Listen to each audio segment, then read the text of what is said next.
David, since you used to be a member of Congress, what options do they have here? On the CR, first of all, every time this comes up, I remind people the federal fiscal year is a September 30th deadline, so they're already 6 weeks over the deadline.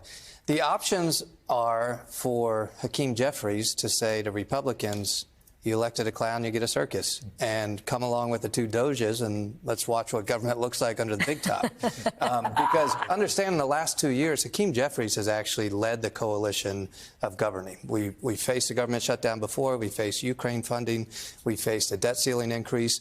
In all of those votes, it took Democrats to actually govern. And so there is no incentive now for Hakeem Jeffries to bail out Mike Johnson.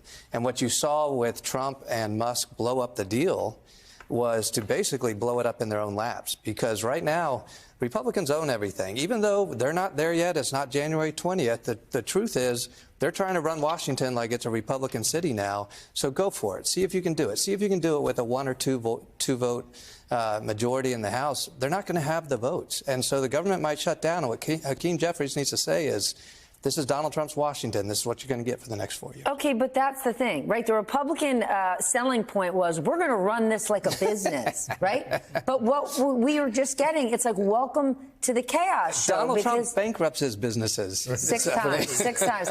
Donald Trump said tonight, though, that any Republican that votes for a clean continuing resolution without a debt limit increase should get primaried.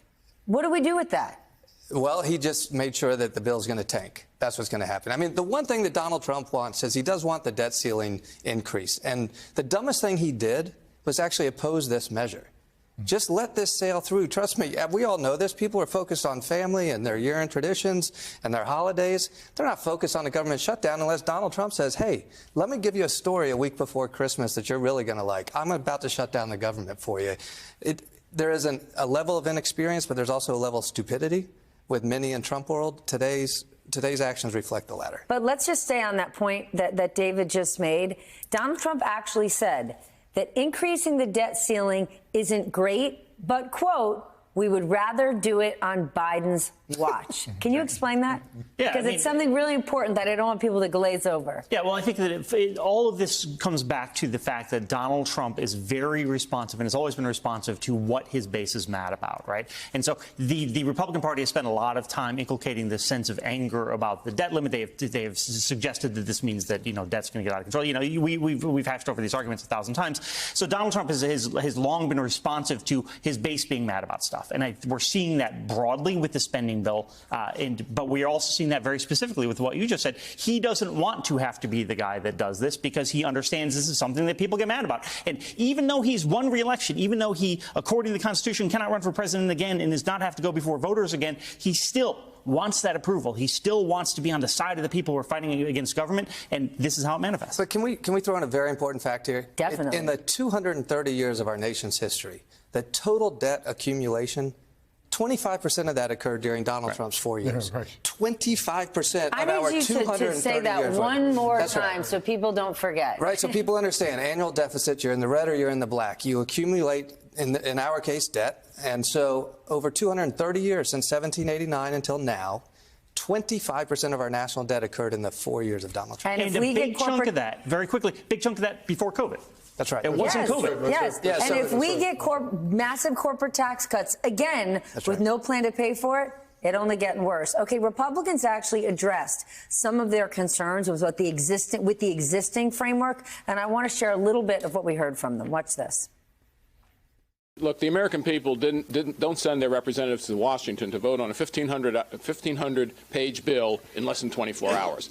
That spends $110 billion. More regulation, I mean, just wasteful spending, no pay-fors, right? It makes no sense. This is, we won the election. This has got to change. And guess what was hidden in there? And I'm still livid about this. Pay raises for us. How does that square? What return on investment have we given the people of America other than $37 trillion in debt?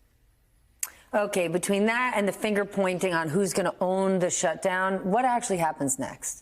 Well, what happens next is that Donald Trump controls the narrative. He's done that already, and we were talking earlier. I'm amazed that he's not in office yet, and he looks like he's running things and trying to own the narrative on Biden's watch, as you argued. And I'm like, wait, who's president right now? Shouldn't we be talking? Shouldn't somebody else be talking right now? And I'm amazed at that. But having said that, let me just get that out the way first. But look, what I think is going to happen is the same thing that happened with the immigration bill. He's going to tank it. And then he's going to run on not tanking it and something else, right? He's going to talk about something else. One of the things that we saw happen with the immigration bill is that he tanked it and then used immigration against Democrats as a hammer, right? I imagine that this is the same strategy. You know, he's going to Bigfoot his way in there. He's going to act like he's running things and control Congress, control the Speaker's office. He's going to push it all on the Biden administration. And then he's going to take over and it's going to be continued chaos, right? There's going to be more deficits. And he is going to control the narrative. But by then, yes, he used immigration against Kamala Harris, and she was up for an election.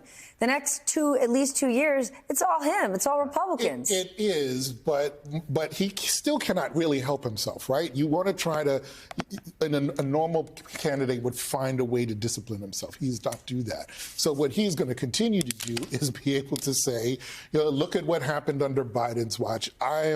I have raised the debt ceiling so that we could spend more money on Americans, right? He's going to come up with some kind of narrative and message around And when he does that, I'm going to search and search and search and see what Joe Biden said this week about the shutdown. And what I'm going to come up with is, he didn't say anything, but Elon Musk did.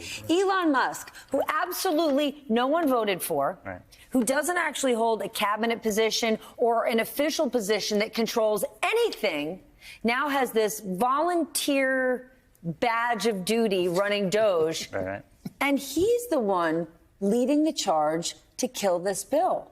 Why is this man so involved in the process? You've got Republican lawmakers lobbying to him, not to Mike Johnson. They're calling Muskie Boy. Well, I mean, they're doing that because they know that he has Trump's ear, right? And they know that the power here flows through Trump. Johnson is responsible for Trump. Musk has Trump's ear on spending. This is why they go through Musk.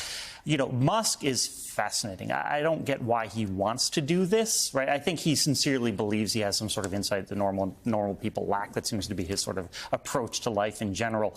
It's really fascinating as someone who spent a lot of time paying attention to politics, just how little he knows about all this. He just fundamentally doesn't understand how government money works. Because he's saying, I don't need to understand it. What I know is better. I'm coming to break things. I'm tech, blah, blah, blah. In all of your years in Washington, can you think of an example where a private citizen had this much, like I'm even thinking back to, Koch brothers pulling strings behind a big black curtain. Anything like this, like an Elon Musk, in the center of something like this? No, I think Koch brothers is a good analogy because after Citizens United and the unleashing of huge money on the left and the right, you saw these major billionaire donors have an outsized influence on political races. But what is different here is Elon Musk having an influence on kind of the day-to-day operations and policy from the White House to Congress. He's a billionaire bully is what he is, and it's very effective. And I think it raises something about the chapter we're in and we continue to enter, which is, what is the influence of a billionaire that controls an incredible social media platform that is so influential? What is the influence of a Fox News? And I say this because coming off the autopsy, if there even has been one about November and Democrats, I don't think the biggest challenge is Democratic candidates. They've got great candidates.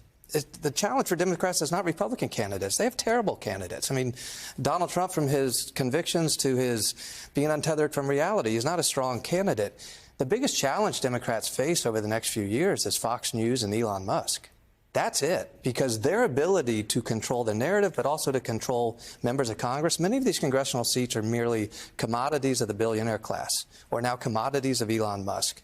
Their ability between Fox and Elon Musk to control the next 2 years of Republican politics is very real. And that's what I think that's the issue. It's not just that he's a billionaire and has the president's ear, is that he's doing it without accountability.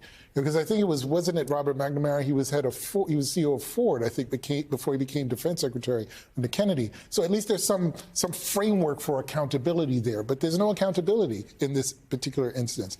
And given the ways in which voters consume news from influencers now, and you look at social media, you look at X, formerly known as Twitter. Who's to say where that information is coming from? That algorithm is rhythming in a way that is not organic. Seems to be clearly controlled by Elon Musk. So if he's controlling what we see and hear and the ways in which we get information and then feeding Donald Trump information, that we're in very scary territory. Except here's the problem. In the big business of rage, and that's what Elon Musk has capitalized and Donald Trump has and lots of parts of the media, all of that works when you're not the one in power. When you say to the American people, are you unhappy about this? Does this suck? Do you want this different? Now, Donald Trump's in charge. Elon Musk is on his right side, and he's got control of Congress. So how much of a narrative can they run? How many people can they blame when they run the show? Two things I'd say. The first is, I just want to say very quickly, we run the risk of giving Elon Musk more power than he deserves. He had much less of an effect on the election than people give him credit for. Twitter has much less of an effect, I think, than people say, but he is able to use it as a cudgel because people think he has the power. To answer your question, Donald Trump has been president before, right? And he ran as the guy who was against government. As president of the United States. I remember I did a piece on conspiracy theories, and this expert I spoke with was like, normally conspiracy theories are people on the outside saying, something weird's happening inside. This is Donald Trump as president of the United States pushing conspiracy theories, which is absolutely abnormal. This is how he's been, and his people accept him as an outsider, even when he continuously controls the White House of the United States of America. So, yes, from a logical standpoint, you're exactly right. How could he do that? And the answer is because he's Donald Trump, and everyone sees him as an outsider who wants to break Washington. And as long as that perception maintains, which he's able to maintain with his base, then he gets to do it.